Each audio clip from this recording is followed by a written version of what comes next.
Hello, good morning, সুপ্রভাত। সবাই কেমন আছো? কয়েকটা দিন পায়চারি থেকে বিরতি নিয়েছিলাম। ভিপাসনা থেকে এসে আবার দৈনিক জীবনে মিশে যেতে একটু সময় লাগে। আমিও একটু সময় নিলাম।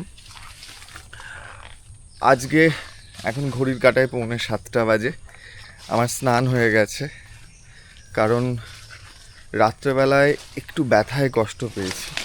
আমার অ্যাঙ্কিলোসিস স্পন্ডলাইটিস, ফলে মাঝে মাঝে সেই ব্যথাটা ফিরে আসে। আর 5টা ব্যথার মতো না, প্রচণ্ড একটা স্টিফনেস, হাঁটার প্রবলেম, নড়াচড়ার প্রবলেম, সেই ব্যথাটা হয়। কিন্তু ওই বেড়ে ওঠায় শিক্ষাটা ওভাবেই হয়ে গেছে যে ব্যথা যেন তোমাকে গ্রাস না করতে পারে। যত ব্যথাকে আমি গুরুত্ব দেব, ব্যথা তত আমার সুস্থ জীবনকে খেয়ে ফেলবে। ব্যথা হয়, কিন্তু ব্যথার মধ্যেই আমি বাগানের কাজ করি, মেয়েকে স্কুলে নিয়ে যাই। বাজার হাট ভারী জিনিস হয়তো বইতে পারি না। বাড়ির লোক অনেক কিছু বলে, পেইন কিলার খেতে বলে। সবার আগে সেটা আমি খাই না, কারণ আমি জানি যে এই ব্যথাটা একটা সময়ের পর চলে যাবে। পেইন কিলার খেয়ে শরীরের ক্ষতি করে লাভ নেই। ফলে আমি পেইন কিলার খুব ইমার্জেন্সি না হলে খাই না। ক্লাস 9 থেকেই অদ্ভুত একটা ব্যাক পেইনের যন্ত্রণা, একটা স্যাক্রোএলিয়াটিক জয়েন্ট থেকে পেইনটা শুরু হয়। এই অ্যাঙ্কিলোসিস স্পন্ডলাইটিসের ব্যথা শুরু হয়। কিন্তু আমি একটা জিনিস দেখেছি, এই ধরনের ব্যথা থাকবেই। যেহেতু কোনো সেই অর্থে কোনো ট্রিটমেন্ট নেই, তো ব্যথা তো থাকবে। তো হঠাৎ কিছুদিন পর গ্যাপ নিয়ে সেই ব্যথা ফিরে এসছে। সকালবেলা তো ঘুম থেকে উঠে একদমই হাঁটতে পারছিলাম না, কিন্তু ভাবলাম আজকে একটা পায়চারির এপিসোড করবই করব। তাই বাগানে বেরিয়ে পড়েছি। এই মুহূর্তে আমার এরিকা বাগানের মধ্যে দিয়ে যাচ্ছি। এর আগে যেই জায়গাটা পেরোলাম ওটা হচ্ছে হলুদ বাগান। তো যেটা বলছিলাম, ব্যথাকে গুরুত্ব দিলে হবে না। জীবনে বিভিন্ন ব্যথা বিভিন্ন সময় আসবে, তোমাকে গ্রাস করে নেবে।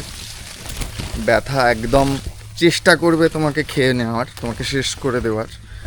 সেটা মানসিক ব্যথা হতে পারে, শারীরিক ব্যথা হতে পারে, অনেক রকমের ব্যথা হতে পারে। এই যে জঙ্গলগুলো যেভাবে আটকে দিচ্ছে সেভাবে আটকাবে তোমায়।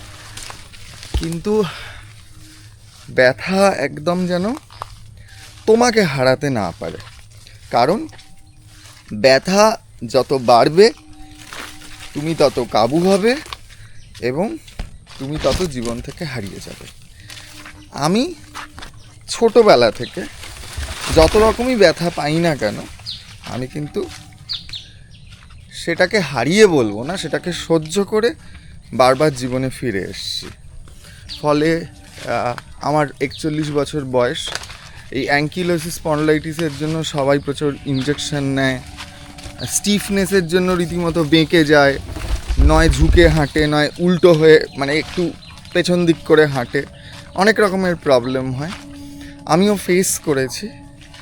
কিন্তু ডক্টর সুকুমার মুখার্জি আমায় বলেছিলেন যে প্রেমাঙ্কুর, আজ যাই হোক তুমি যেভাবে সময় কাটাও, মানে সাইকেল চালাও, হাঁটো, তাতে একটা দিন তুমি এটা বুঝতে পারবে যে ব্যথা তোমায় কাবু করতে পারবে না। যতটুকু সময় এই অ্যাটাকগুলো হবে ততটুকু সময় তুমি একটু সহ্য করে নেবে। তো সেই থেকেই আমার এই লড়াই শুরু। শুধুমাত্র স্পন্ডলাইটিস না, ব্যক্তি জীবন হোক, অফিস জীবন হোক, ব্যথা যন্ত্রণা নিয়ে আমাদের প্রত্যেককে চলতে হয়। আমরা সেভাবেই চলি এবং চলবো, এবং আবার ব্যথাকে হারিয়ে জীবনে ফিরে আসবো। প্রত্যেকে খুব খুব খুব ভালো দিন কাটাও। ব্যথা যন্ত্রণা থাকবে, কিন্তু সেটাকে হারিয়ে আবার জাস্ট জীবনে ফিরে আসতে হবে। ভালো দিন কাটাও, ভালো সপ্তাহ কাটাও, সবার খুব ভালো হোক।